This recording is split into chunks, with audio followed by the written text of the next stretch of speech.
This is a TLC recording. The Clue by Carolyn Wells. Chapter 22. A Talk with Miss Morton. Of course, Fessenden confided his wishes to Kitty French. Equally, of course, that obliging young woman was desirous of helping him attain them, but neither of them could think of new lines of investigation to pursue. "We've no clue but that little cachou," said Miss French, by way of summing up. "And as that's no good at all, we have really nothing that can be called a clue." "No," agreed Rob, "and we have no suspect. Now that Carlton and Miss Dupuy are both out of it, I don't see who could have done it." "I never felt fully satisfied about Miss Morton and her burned paper," said Kitty thoughtfully. They were walking along a village road while carrying on this conversation, so there was no danger of Miss Morton's overhearing them. "I've never felt satisfied about that woman anyway," said Rob. "The oftener I see her, the less I like her. She's too smug and complacent. And yet, when she was questioned, she went all to pieces. Well, as she flatly contradicted what Marie had said, of course they couldn't keep on questioning her. You can't take a servant's word against a lady's." "You ought to, in a serious case like this. I say, Kitty, let's go there now and have a heart-to-heart talk with her." Kitty laughed at the idea of a heart-to-heart talk between those two people, but said she was willing to go. "It mayn't amount to anything," went on Rob, "and yet it may. I've asked Mr. Fairbanks to chase up that burnt paper matter, but he said there was nothing in it. He didn't hear Marie's story, you see. He only heard it retold. And he doesn't know how sincere that girl seemed to be when she told about it. Yes, and I saw Miss Morton in Maddie's room, too. I think she ought to tell what she was up to." So to the Van Norman house went the two inquisitors, and had Miss Morton known of their fell designs, she might not have greeted them as cordially as she did. Miss Morton had grown fond of Kitty French during the girl's stay with her, and she looked with approval on the fast-growing friendship between her and young Fessenden. As the hostess at the Van Norman house, too, Miss Morton showed a kindly hospitality, and though she was without doubt eccentric and sometimes curt of speech, she conducted the household and directed the servants with very little friction or awkwardness.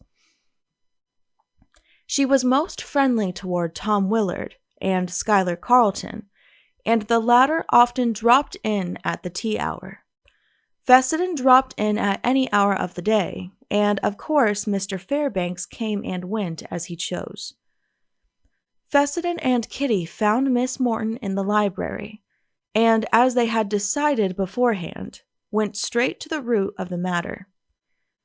"Miss Morton," Fessenden began, "I want to do a little more questioning on my own account, before Mr. Fleming Stone arrives.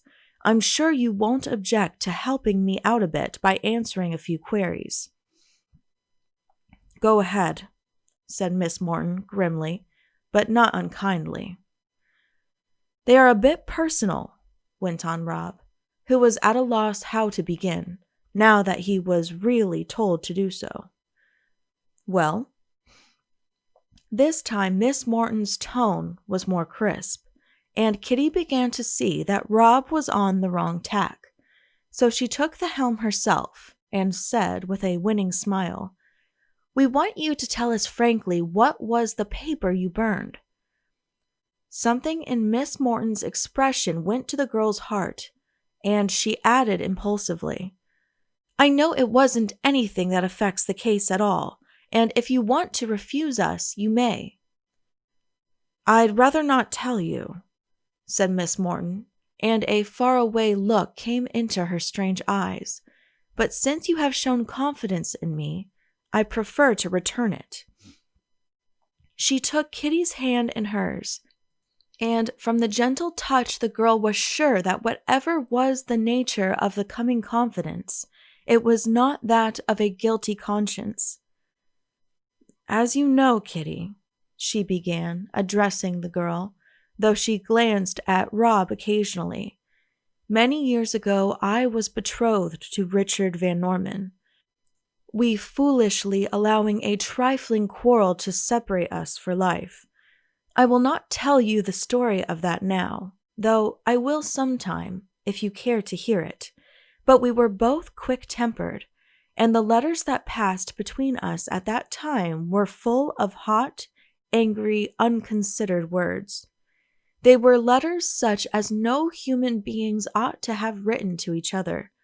Perhaps it was because of their exceeding bitterness, which we read and reread, that we never made up that quarrel, though neither of us ever loved any one else, or ceased to love the other. At the death of Richard Van Norman 2 years or more ago, I burned his letters which I had kept so long, and I wrote to Madeline, asking her to return mine to me if they should be found among her uncle's papers. "Dear Miss Morton," said Kitty, "don't tell any more if it pains you. We withdraw our request, don't we, Rob?" "Yes, indeed," said Fessenden heartily. "Forgive us, Miss Morton, for what is really an intrusion, and an unwarrantable one." "I want to tell you a little more," Miss Morton resumed, "and afterward I'll tell you why I've told it. Madeline replied with a most kind letter, saying she had not found the letters, but should she ever do so, she would send them to me. About a year ago, she wrote and asked me to come here to see her. I came, thinking she had found those letters. She had not, but she had found her uncle's diary, which disclosed his feelings toward me, both before and after our quarrel, and she told me then she intended to leave this place to me in her will, because she thought it ought to be mine. Truth to tell, I didn't take much interest in this bequest, for I supposed the girl would long outlive me. But I had really no desire for the house without its master, and though I didn't tell her so, I would rather have had the letters which I hoped she had found, than the news of her bequest." "Why did you want the letters so much, Miss Morton?" asked Kitty. "Because, my dear, they were a disgrace to me. They would be a disgrace to any woman alive. You, my child, with your gentle disposition, can't understand what dreadful cruelty an angry woman can be guilty of on paper.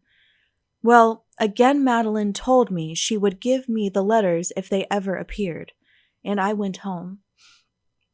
I didn't hear from her again till shortly before her wedding, when she wrote me that the letters had been found in a secret drawer of Richard's old desk. She invited me to come to her wedding, and said that she would then give me the letters. Of course I came, and that afternoon that I arrived she told me they were in her desk, and she would give them to me next morning. I was more than impatient for them. I had waited 40 years for them, but I couldn't trouble her on her wedding eve. And then, when she went away from us, without having given them into my possession, I was so afraid they would fall into other hands that I went in search of them. I found them in her desk. I took them to my room and burned them without reading them, and that is the true story of the burned papers. I did look over a memorandum book, thinking it might tell where they were, but right after that I found the letters themselves in the next compartment, and I took them. They were mine." The dignified complacency with which Miss Morton uttered the last short sentence commanded the respect of her hearers. "Indeed, they were yours, Miss Morton," said Fessenden, "and I'm glad you secured them before other eyes saw them." Kitty said nothing, but held Miss Morton's hand in a firm, gentle pressure that seemed to seal their friendship. "But," said Fessenden, a little diffidently, "why didn't you tell all this at the inquest as frankly as you have told us?" Miss Morton paled, and then grew red. "I am an idiot about such things," she said. "When questioned publicly like that, I am so embarrassed and also so fearful that I scarcely know what I say. I try to hide this by a curt manner and a bravado of speech, with the result that I get desperate and say anything that comes into my head, whether it's the truth or not. I not only told untruths, but I contradicted myself when witnessing, but I couldn't seem to help it. I lost control of my reasoning powers, and finally I felt my only safety was in denying it all.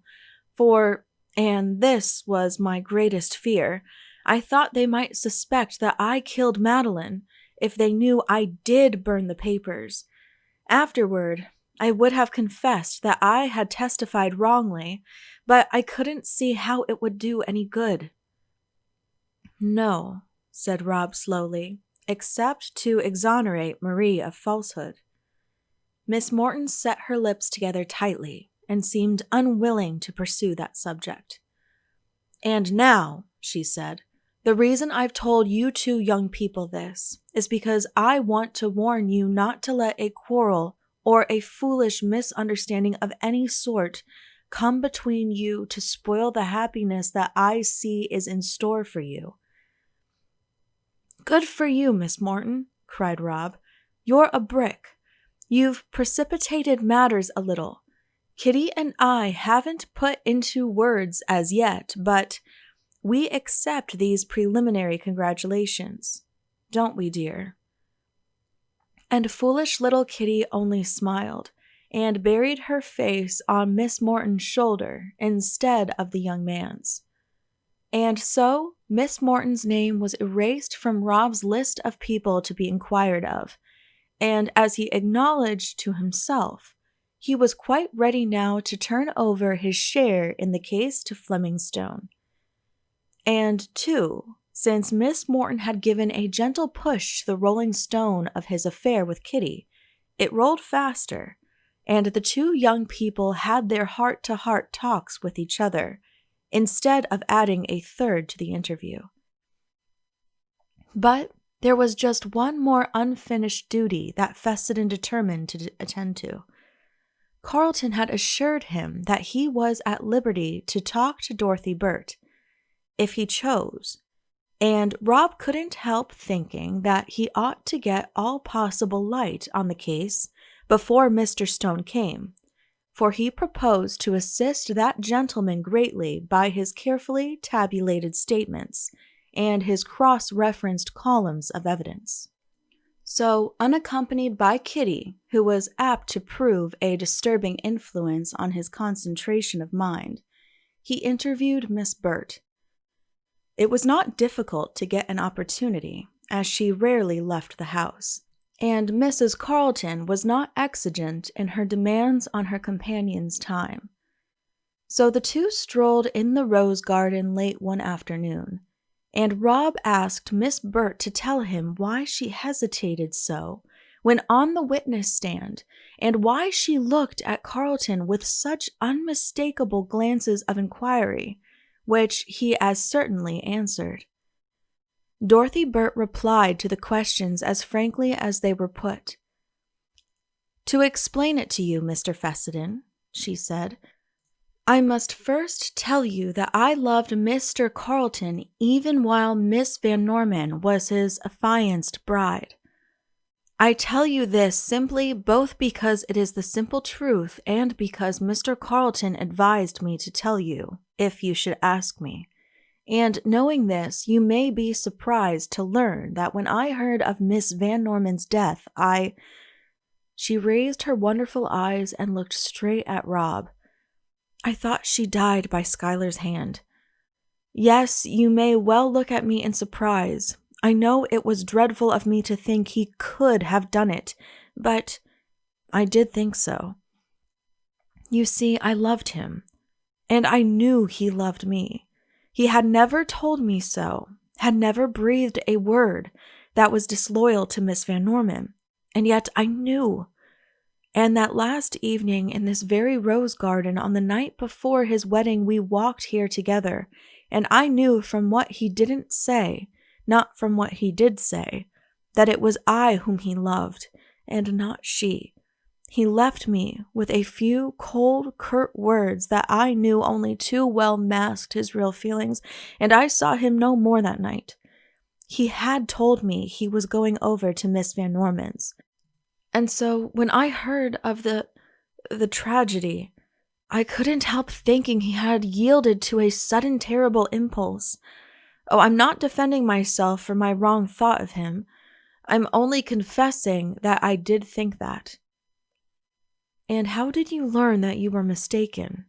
Said Rob gently, and that Schuyler didn't do it.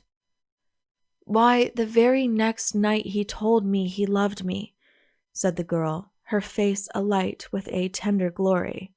And then I knew. And your embarrassment at the questions on the witness stand was only because I knew suspicion was directed toward him, and I feared I might say something to strengthen it, even while trying to do the opposite. And you didn't care whether you told the truth or not? If the truth would help to incriminate Schuyler, I would prefer not to tell it. The gentle sadness in Dorothy's tone robbed his speech of the jarring note it would otherwise have held. You are right, Miss Burt, said Tom, and I thank you for the frank confidence you have shown in talking to me as freely as you have done.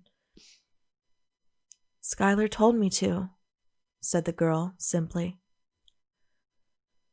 End of chapter 22. Please click the link below to continue on to chapter 23. This has been a TLC recording. Thank you for listening, and please be sure to subscribe.